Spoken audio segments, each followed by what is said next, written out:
never have I tried to calculate what the public wants. What I try to do is feed my own need as a theater goer. The fact that musical theater has moved forward is really because of Hal Prince. It was his confidence. He said, I'm not leaving until you start composing. He has a galvanizing effect. Just something in the eyes. These are qualities that help him get away with murder. I'm into this. You're not hearing the music. We were involved in something that was very original, and we'd never done anything like it before. I just figured, I'll do what the guy says. And I shut up and did my job. You learn from all your collaborators, and you learn differently from all of them. I have that feeling of either he's gonna love it or he's gonna fire me over this. That's it. I would kill to do another show with Hal. He's brilliant. He's the Prince of Broadway. Ladies and gentlemen, the one and only Harold Prince.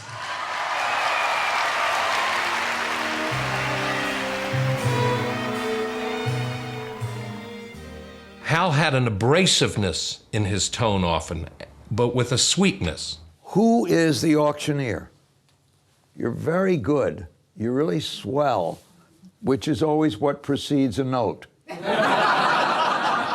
there was a sweetness that always was coupled with his desire to get you to connect to what it was that he felt was the germ of the scene. Absolutely, what you're doing is what I've always wanted to be done, that strange sense of imminent danger. Hal asked for what he wanted, and yet it was in a very kind way. There was never anything demanding about Hal at all.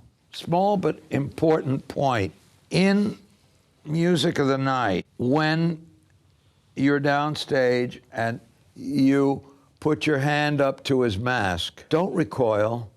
It's exactly the opposite. It's sensual.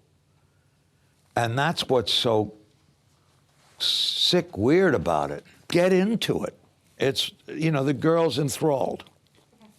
Just experiencing something you don't understand that's very compelling and kind of bubbling up in your whole nature.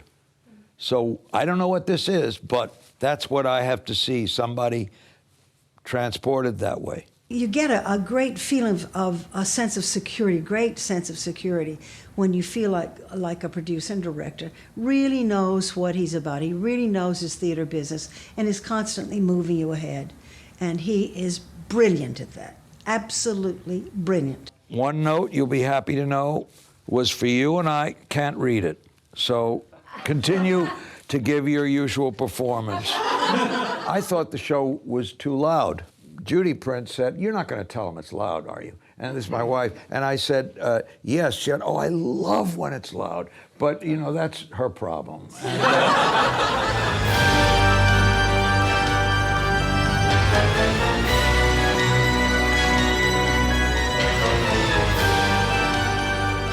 right from the first rehearsal, we chose to have strange elisions between scenes. The cadence of the show is never predictable. In every single scene, something that you don't expect happens.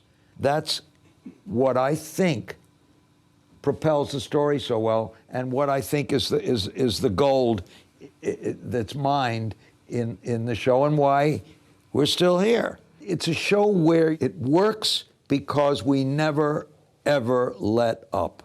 I'll see you soon, and thanks a lot, guys. You're well.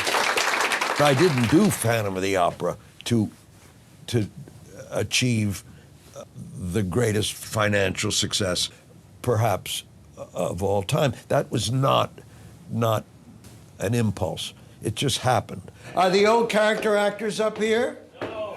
This is the old character actors room. Hello! Hi. We're just getting younger by the minute. Yes, I know that. I had two character actors playing those parts, and they after something like 18 years, it just seemed they were bored.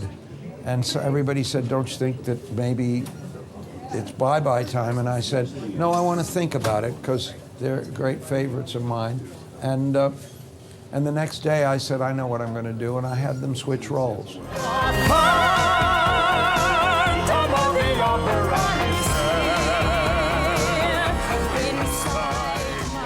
We're going strong at 20 years in New York, and we We're doing 95% capacity. Who knows how long we'll run? It's played in about 17 countries. At one point, a year or two ago, it played to over 100 million people. There are new productions planned in Argentina. There's a production reopening in Copenhagen after a number of years. And there's a production in Las Vegas, which I cut, trimmed to an hour and 35 minutes. And it's a big success. We've done 3 shows together, of which 2 of them have worked. And as Jim Steinman once said, 2 out of 3 ain't so bad. Hal Prince is a force of nature.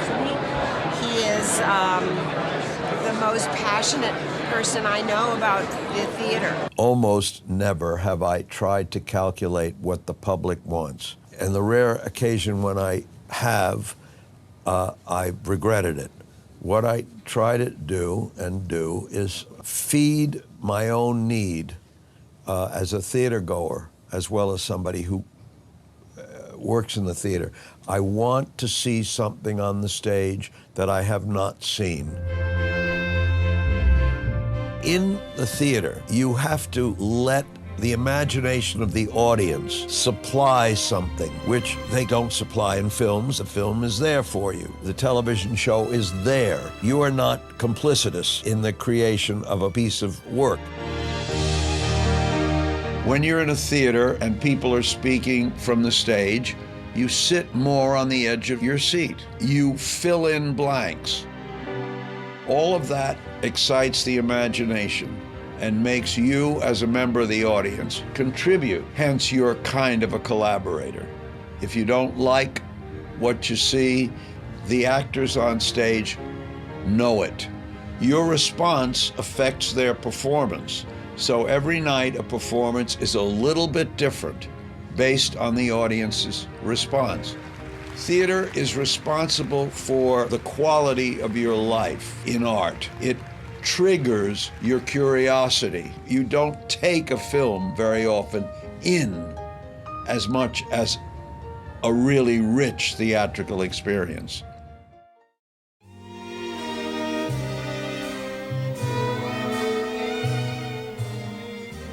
Pajama Game was the first show I was lucky enough to be associated with, and I think I rode in on the tail of a lot of people.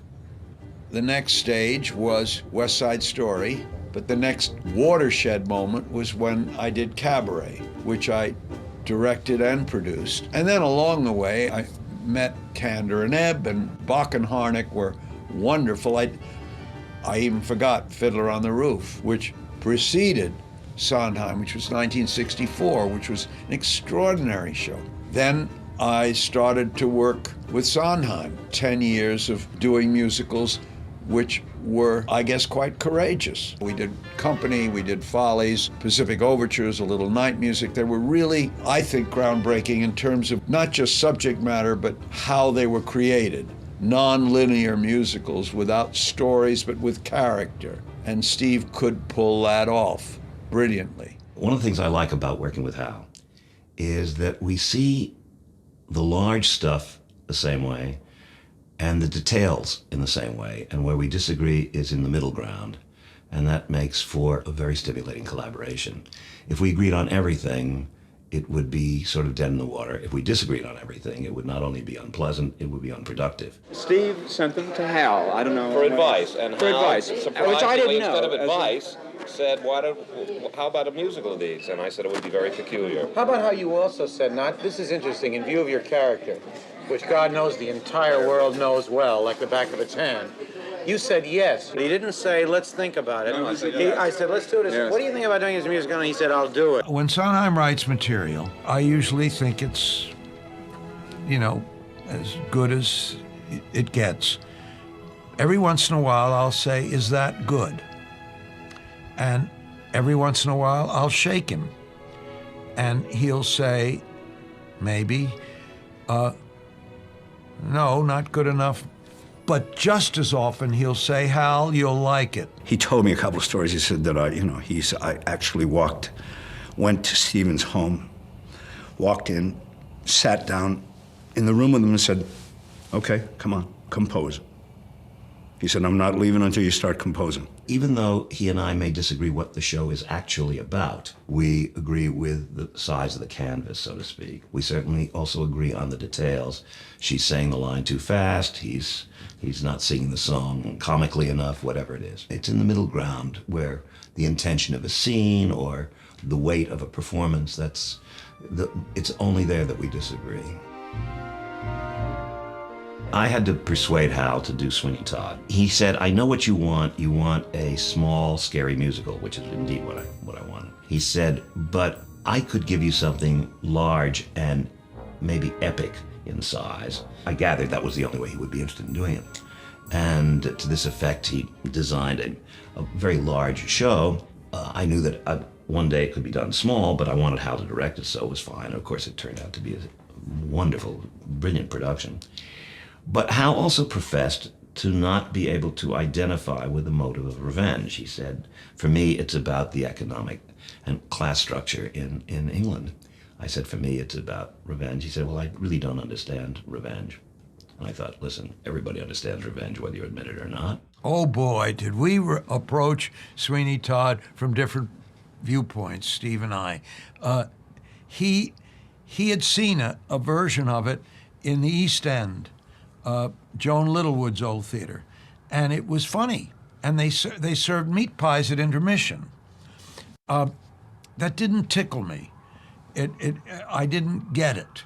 It was a jape, and I didn't want to do a jape.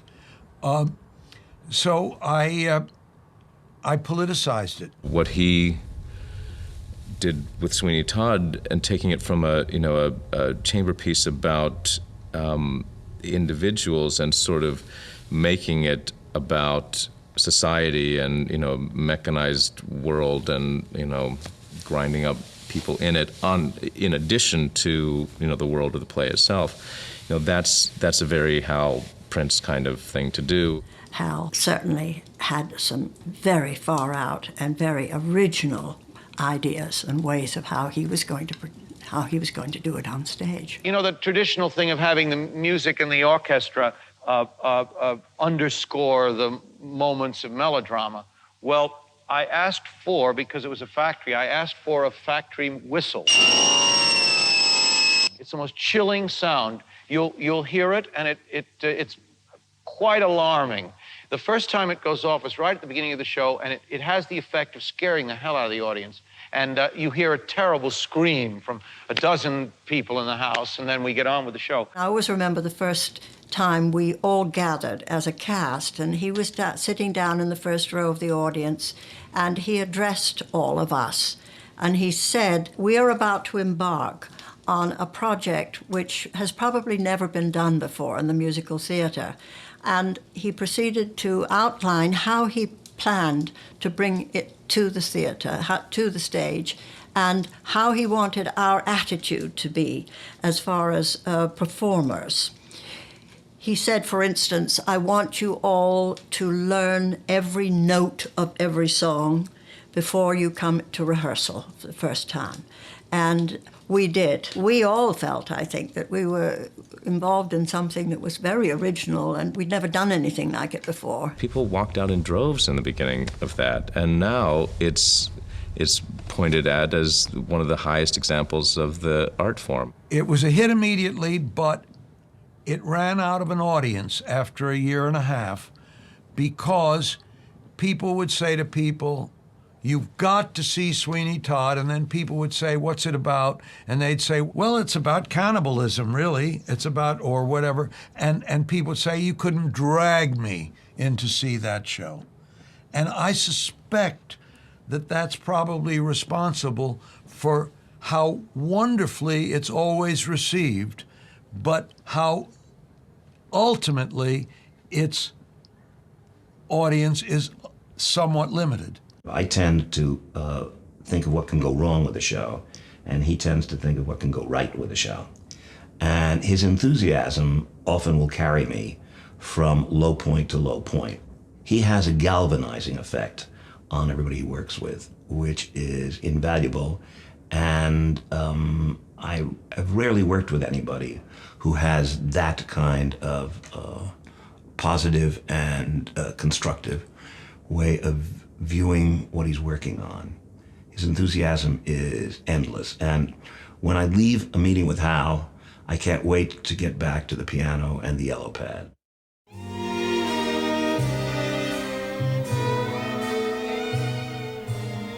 Most of the work that I'm associated with, the shows have not been the biggest hits of the season. They've been very often celebrated for some artistic component.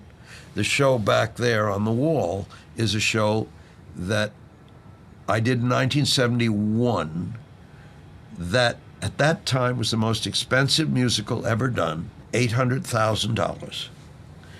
It had 600 costumes and it was huge. It never paid back its investment. That show represents one of my favorite shows, and it lost all its money. What I loved about working with Hal was his ambitions for the musical theater are as big as anybody's, and so are mine. I've been brought up by Oscar Hammerstein, who was an innovator, and Hal was brought up by George Abbott, who was a traditionalist. I started as an office boy in George Abbott's office, and then I moved up. I learned very quickly everything about that empty space and how it works and what you can do in the theater and cannot do. And then, oops, I got drafted. And that was not my master plan at all. Abbott had said, I'll have a job for you when you get back. And he did. I went to work as a stage manager, assistant stage manager on Wonderful Town. It was a hit, huge hit. And standing in the wings, I kept saying to Bobby, why can't we be doing this producing thing as well as they do it? And maybe we can bring something to producing. I would often want someone to go out on the road and check up on a company that was supposed to be ragged. And I noticed that Hal always got better results than Bobby did. And so I remember telling him that I thought he was a director because of what I saw he had done. The operating force of our collaboration was that we both wanted not to stretch the musical theater, but I did want to try things that hadn't been done before. Hal has always been attracted to and stimulated by young people. He had the wherewithal to give them a chance, and he did. You learn from all your collaborators, and you learn differently from all of them. If you're fortunate enough to work with extremely talented people, I learned from George Abbott a collaboration that really was stimulating would be one in which there was an old hand with a huge amount of experience and young people with no experience but contemporary taste. I will always remember this. I did my scene in Company one day, just a run-through of it with no interruptions. And Hal said from the second row in the theater, I remember what row he was in. How about that? He said it was the best scene he'd ever seen in the theater. I nearly died. We're in rehearsal, and he says to me, I need you to be over there. Here, I need you to get here. Well, I'm like from the acting school, Juilliard, you know, what's my motivation? Why would I go there? Why am I supposed to be there? And I said, well, why would I be there? I don't care. He said, I need you to be there. What? I need you to be there. So I walk off stage and I grab a little tray like a waitress brings on, and I put nothing on it. And I run, in the middle of the scene, I run across the stage and I do a huge leap in the air in an arabesque, and then I land. And you know, just to make fun of him. And he went, great, keep it in. And I looked at him like, what? That's exactly what I want. Okay, but okay, fine. I just figured, I'll do what the guy says. You know, I'm going with him. And I shut up and did my job. It was fairly easy. I felt very comfortable with him. In a sense, Hal is kind of responsible for our careers. I don't even think the word concept musical existed before he did Cabaret. We all sensed something was happening that was kind of new and fresh, but I don't think we knew what it was. Cabaret as a theater piece changed the way people looked at the theater. I think he knew what he had in mind for me, even though I didn't know it. I didn't know why he wanted me for that part. I didn't understand it. I understood the song and dance part, but I didn't know the rest. It was always our intention that Joel Grey represent Germany. And in the first act, almost up to the last scene in the first act, he is Germany in the depths of the Depression. The Depression in Germany was the worst of anywhere in the world. So he's kind of a tragic entertainer. I didn't tell him what I was doing, but I said, I'm going to try something today. We ran the opening number, and I was outrageous. I mean, I was ill from myself. I finished it, and I somehow felt if that's what I was, that's what people would think I was. And I was absolutely devastated when I finished showing that to him and to the company. And I went into the back of the theater in a corner, and I was mortified and just sort of weeping and embarrassed. And he came back and said, Jolie, that's it. He becomes a Nazi, but very slowly. And so by the end of the first act, they're all singing Tomorrow Belongs to Us, and you think, they don't even know what they're singing yet. By the second act, the man is dancing with gorillas and saying she wouldn't look Jewish at all and all that stuff, and he's gone completely there. When I realized that, in fact, I was a version of Adolf Hitler, then all of a sudden it became imperative that I make him as dangerous and as awful and as repellent and repugnant as I could. In every show that I've ever done where you play What If, we all sit around and talk about the characters and what if this, what if Sally has an abortion, or what if somebody throws a rock through the window. And the game of What If is a time where everybody speaks his mind. Hal was a wonderful captain of that kind of collaboration. And I've looked for that in every collaboration since. West Side Story was produced for very little. When Jerry Robbins first asked Lenny Bernstein and me to do it, it was East Side Story. And it took place on the Lower East Side, and I'm not sure which one was Jewish and which one was Catholic, and it took place around Passover, Easter. So Jerry had been to the actors' studio, and he said to them, one group, you're Jews, and the other, you're Nazis. Well, these kids hadn't even been to the Second World War, so they didn't know any more about that than they did about Puerto Ricans and Americanos. I think the original idea probably wasn't terribly good. I would not have been that happy with a Jewish boy and a Catholic girl and the difficulties. It had been done. The Jews and Catholics thing is sort of like Abie's Irish Rose or something. I don't know who's fighting who except across the dinner table. It turned into a much more political, historical piece about those times on the West Side.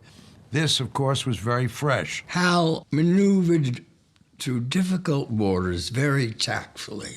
Now imagine this. Almost every show that I did with one of the young composing teams, the first show I did with them almost invariably failed on Broadway, lost all its capitalization, and the very next year I did a show with them, almost, I think in every case with that composing team, and the show was a huge succce. The thing about Hal, it's not only when you're working with him, it's wonderfully collaborative, and you always feel like you have a friend with you.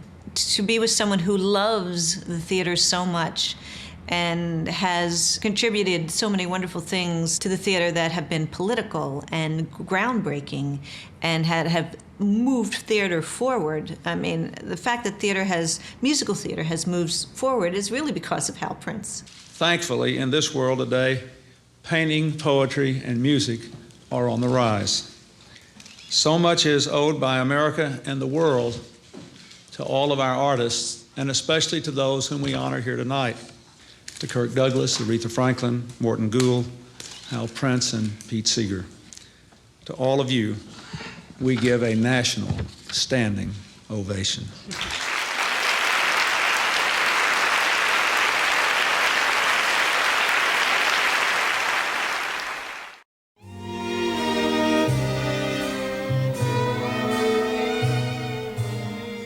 The last word sung in our musical is what it's about. And that word is desire. Desire in terms of passion, in terms of greed, in terms of love, in terms of sex. And it's a story of a man who's a eunuch who feels that he's missing something in life. And he goes on a journey with his shawl and he discovers what he's missing. We've been doing readings and workshops, and we've just now begun to think of it as something that will be fully realized. That's where we are right now. All right, let's do it, and maybe we'll do it right on the button. Here we go. You shift your dress and pull and shrug to make my heartbeat speed. It's what I like. I like things snug. I like things when they're freed. So I'll free this and free that per request and tighten up my garter. Then seeing as we do have a guest, do you think it might be smarter to wait till we're cast alone at last? And what then? You heard this.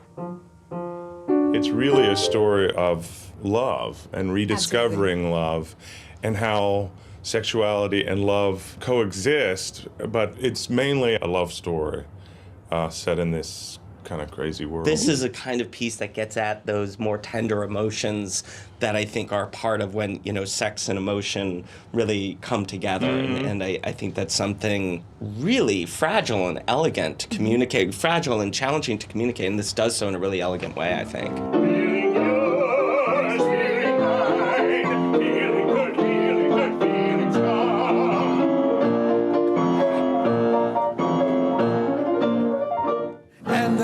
Gone. For Paradise Found, it is Hal's show that he found, and so he is the driving force behind it. I've come in now as co-director with him, and the thing is, what I do is I'll follow his lead because he has been the one to bring it to the forefront. And but then we'll be together, and I collaborate on the staging and the sets and the costumes. In case anybody wants to know what the opening costumes will look like. The costumes will do very much of the storytelling as we go from world to world. So I started out working with collage. I rarely go straight to costume, and particularly with Hal, I found that collage works extremely well from the first time we worked together because it creates a kind of emotional landscape. It allows you to go too far at times in order to have a lively, creative, artistic exchange. I was thinking whether... This is the subway, for Christ's sakes. So you're being literal. A minute ago, you were looking at this costume. You opened the book and said, "That's beautiful." I think I'm into poetry and beauty and abstraction and happy endings. I'm into this. You're not hearing the music. My experience with Hal is that an argument is an artistic exercise, and it's necessary in order to move the project forward. If you really care about the artistic process itself, the project in the end, then it's worth that discussion. And so I've always found with Hal that I think he almost expects it from me, and he enjoys it, and he enjoys the banter. And so I've always tried to make sure that I take things a little bit too far with him so that we can riff. Because usually a third thing will come out of it that neither one of us expected. And that's what I'm hoping will happen with Paradise Found. If you hear the music at the end of the show, you know that the Shah brings them all together somewhere so you can actually hear octet sing ravishingly a gorgeous, gorgeous ending to a show with stars and a half moon and a happy setting. This is a brothel in Vienna. There's a black staircase, there's a red sofa, one picture upstage that is, at first glance, kind of a pastoral picture of a bunch of sheep in a field, but if you look at it closely, one of the sheep is humping one of the other sheep. That's the kind of detail that seems to amuse Hal. The most exciting moments with him tend to be when I've done something that where I have that feeling of either he's going to love it or he's going to fire me over this. I don't think it needs much. We need an armoire and a vanity No, and a chaise. you need a lady on a chaise, and she's got to go to her vanity and preen in front of it and then sit down if necessary on a little round chair, and she needs to hide her lovers. There's a door up at the top of the stairs which I want to be magical. That's why I want the stairs to go that way, so that she walks up the stairs, and when she gets to the thing, the door just pops open and a light flashes down the stairs. We've been busily working with Jeff, who's the producer on the piece from the New York end, just working to raise the money to get this up. I mean, times are tough, but that's exactly why we have to get something like this out into the world. Art is often perceived as a luxury.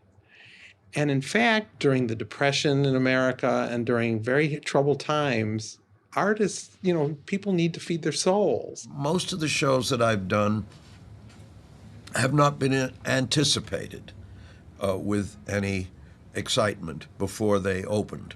They've had minimal advances generally, and there's a lot of, why are you doing that subject? What interests you about that, and so on. I've always thought that when you have a sense of what a theater piece is going to be, a real strong sense of anticipation of what you think it will be, you will disappoint people because your vision is different from theirs. My wife defined everything. She said, I wish to hell you would stop equating success with box office receipts. You have had successes that failed at the box office, and you have had hits that you really don't care that much for. So there are hits and flops, and there are successes and failures. And then there's the moment that exists on every project I've ever done that was any good, and that's halfway through it, I think it's never going to get done. I know it's never going to get done. And then I wake up one morning persistent again, and then it gets to the stage. But there's always a moment with all the valuable stuff where I think it's never going to happen.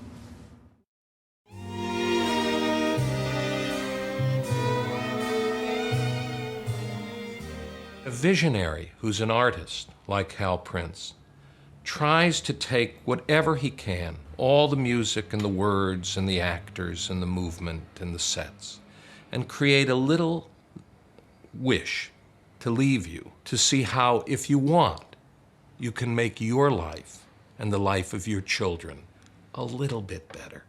You just worked every year, and you could, and you were encouraged by producers to do it.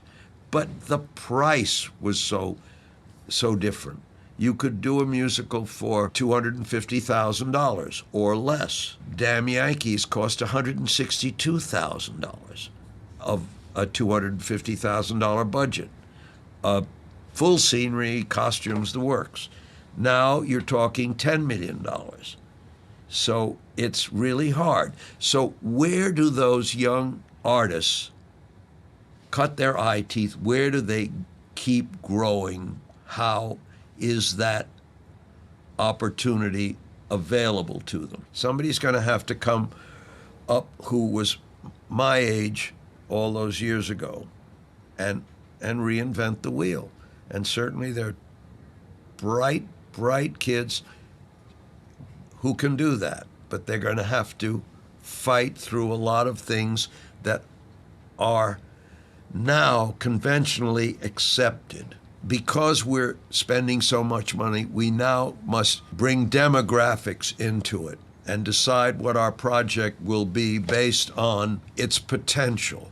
You know, we live in a pole-ridden society. You've just seen it on television with politics. Well, that's what demographics are. What do they want to see? He's always someone that looks ahead. He's much, much more interested in talking about his next project than he is about his 40 previous projects. That's, I think, been one of the things that has moved him forward and allowed him to do the kind of work that he's always done throughout all these years. He doesn't look back. He looks ahead. I can't remember him ever missing a day of work. What's remarkable to me is the unglamorous part. 98% of the time, he's not in rehearsal. He's at the office. It's the workman-like attitude and ethic, like any other job. Show up to the office, take the meetings, get on the phone. It's that sort of thing, that daily routine every day. It's relentless, and it's, clearly a main contributor to success. Energy, and enthusiasm, even at this point in his career and his life, that is just daunting. Determination, grit, will, nerve, but also, and I think surprisingly, profound compassion. Hal Prince believes in a deeper understanding of the human personality. True good is what he's after. And he's after it in a way that causes all of the people involved with him to be carried along with him. He is one of the great postmasters of the world and a collaborator beyond compare. Just something in the eyes that suddenly there's some joy coming. See by a girl again. That's Finish. so painful, right? All right, that's it. What Hal is able to do is to set the stage so that as an artist, you can do this reaching out and touching people thing. As an actor, you have to be given the material to do this with.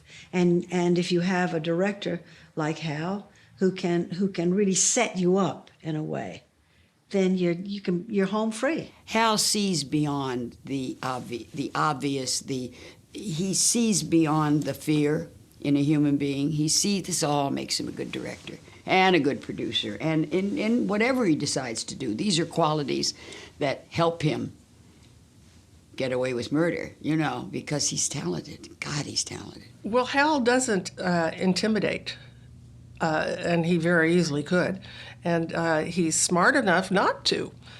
He's smart enough to encourage his actors and to root for them and to root for his playwrights and to root for the person who wrote the music. He would beam like a little kid when things would click and would cook, No, he was just like a daddy or a big brother to everybody. Those kind of pats on the back, you have to have some of them or you can't go on. He was very good at that when it was deserved. He didn't hold back his feelings. He leveled with you. I think if I, what is it, stink or something? Or is it just awful? You're talking it too much. You're not singing it. All right, well, tell me, though. Now I know what to do with I it. want you to sing it, really sing it. I don't want anything spoken until the screen. Okay, well, let's do it up the key. Let's do it up the key, and I would just sing the song. I'm trying to get to it. I remember saying to him, but Hal, how in the world am I going to be on a spider web suspended in the air? And he kind of had this really warm, typically warm, I know, but you don't. It's twinkle in his eye. He said, oh, Chita, believe me, you will be suspended in the air. And then he showed me the effect. And I was actually standing on the stage, but it looked as though I was, suspended in the middle of this web. If he told you to jump over those things and land on your left foot, you do it because it's thought out. He's brilliant. And from the very first time, which was 50 years ago with West Side Story, to now, we are friends, and I'm honored to be his friend. He's wonderful, marvelous. I would say Hal exemplifies the kind of theatrical person, director, producer, who is able to gather together and synthesize all the elements of a musical. So many of the composers and librettists, lyricists who have worked on a Hal Prince production, I'm sure would say that Hal has his finger in most of the creation. I remember one thing he said to me when I said at one point, I don't know whether I can do that on this sort of stage or with it. Hal said, don't ever say you can't do anything, ever, because you can.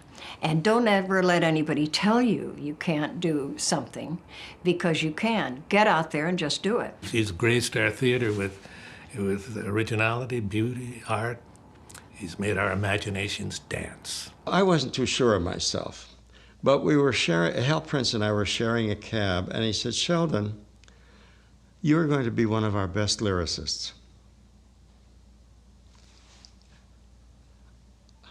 Right now, I found myself so moved I could cry, because I was unsure, and that kind of confidence, that kind of encouragement meant more to me than I even realized then. It's not something that isn't known, but because my father's birth father, left when he was 4, and because that relationship was so fractured, I think it became very important to my father to be a parent, to be a real father. And I think he had a vision, maybe in the absence of his father, of what that might be. He's a terrific person. He's an interesting, terrific person, and we very much got the best of him, I think, because our family is very close, always has been. And I do think to a certain degree we'll always be sort of my father's best friends. I think Hal knew who he was. He knew what he wanted to do, what kind of a life he wanted to have, and he went after it. He just believed in himself in some very, very primal place that made him pursue the life that he did. The measure of a man is that when whatever happens in life happens to you, do you still stay strong? Do you still stay committed to your values? And he has. I mean, nobody's life is without bumps and pain and tragedy. And Hal's the same, but he's complete. He's complete. I don't want to seem disingenuous, but I have to say, I never came into this business to get rich. I've done very well, following my own artistic instincts. That's luck. I was not born so avant-garde that I have lived the life of a starving artist, but I was born with taste and with nerve and enough courage to want to do quality work and do some of it myself. And I've been lucky enough to fit in that slot where my work has an audience. I can't sing and I can't act, so this is what I've done with my life.